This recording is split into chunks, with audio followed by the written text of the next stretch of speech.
Hey guys, welcome back to my channel. Sorry it's been a while, I haven't done a video in a while, probably in about like a month or two.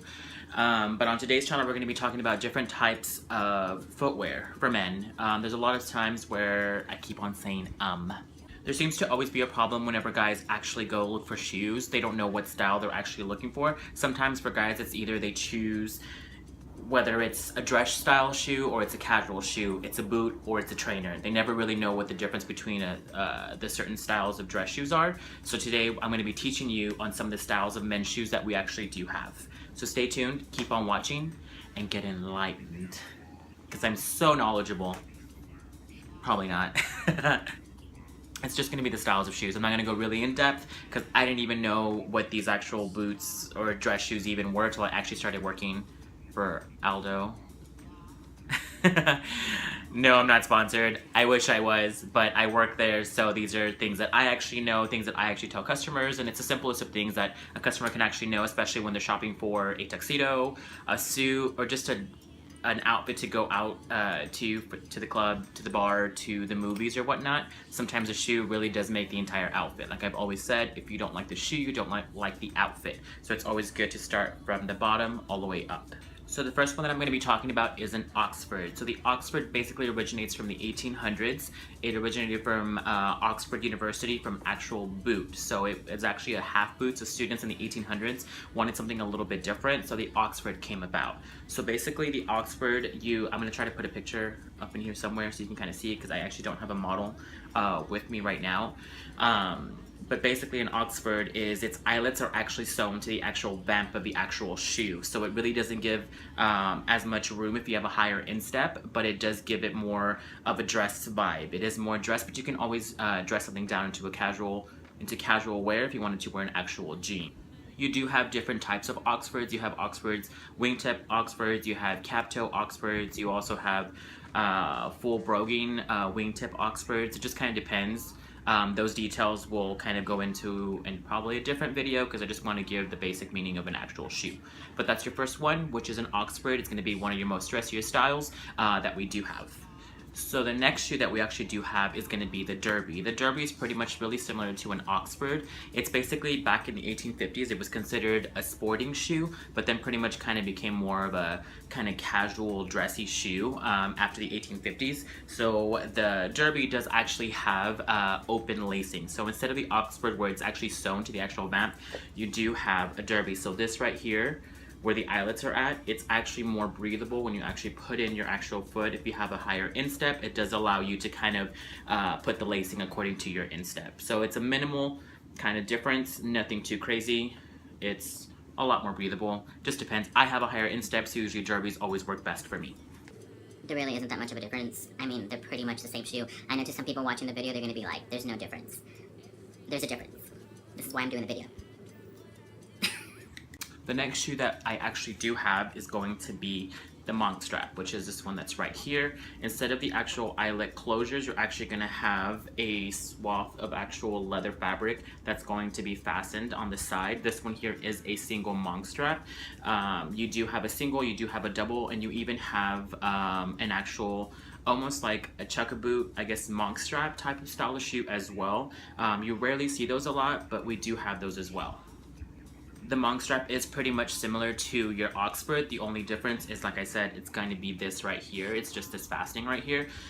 With this right here, I found that it is a little bit more breathable in comparison to an Oxford, just because it does also have like this gusset, I guess you can say. It is kind of like a spandex right there, so it actually allows it to kind of breathe a little bit more than an Oxford. Now, how dressy is the monk strap? For the most part, you can, it just depends how you wear it. You can use it with a jean, you know, a sports coat. You can also use it with a suit. It just kind of depends. I mean, it's not meant for formal wear at all. I mean, it can be used for formal wear only if it, I guess, comes in a patent texture, but at that time, that's when you kind of see the balance of the shoe and your suit and see if it really goes together. I personally wouldn't do it.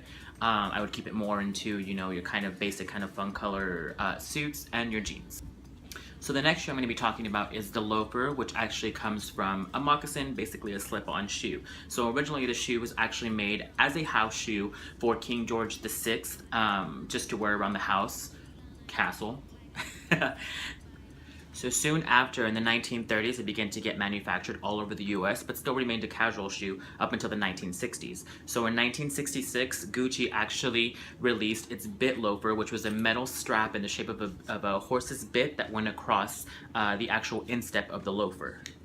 So in turn, pretty much Gucci just pretty much elevated the status of the actual loafer, making it more formal than it is casual, or at least they said it was more formal, which I think in turn it really did work for them. I mean, it's a staple now in Gucci's collection every single year.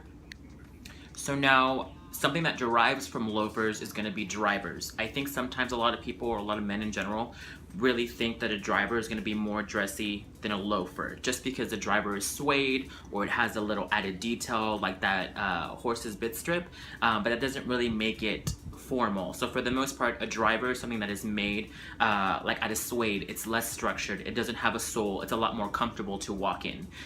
Drivers are usually meant literally what their name is. They're intended to optimize more comfort and to drive easily, apparently. May have gotten that completely wrong. I don't know, but I'm assuming that's why they call it a driver, because it does say it is for comfort while driving.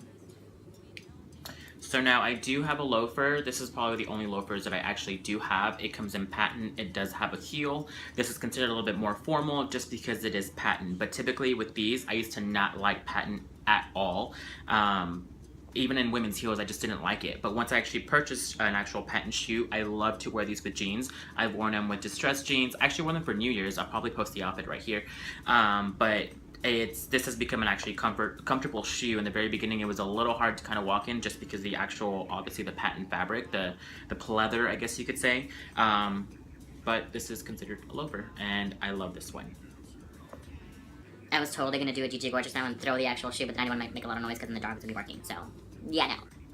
So the last one I'm going to be talking about, I think, is the really popular shoe that we do have right now for men, which is going to be the Chelsea boot. So your traditional Chelsea boot just comes in leather. It does have these leather gussets, right here on the side, which is basically spandex, which allows for your foot to just kind of easily go in there. For the most part, Chelsea boots are going to have no embellishments, no wingtips, just your traditional one. Jeans get an upward lift, and casual suits get a new facelift, I guess in the way that you can think of it. Chelsea boots, suede ones, I wouldn't really recommend wearing them with suits or formal wear in no way. Just because it's suede doesn't mean that it makes it super dressy, so I would not wear that type of boot with it. If anything, what I would do though is wear a leather boot. With no embellishments, just a black or just a brown, something simple, round toe or almond toe. It really doesn't hurt, but no suede. Suede I would only say for casual attire. So this one here is actually one of my favorite boots. It's actually this pink suede boot that I actually got from Urban Outfitters. It's been kind of through some wear and tear, but your traditional Chelsea boot will be like this, like a round toe, just not the suede, not pink obviously, just in a black or a brown.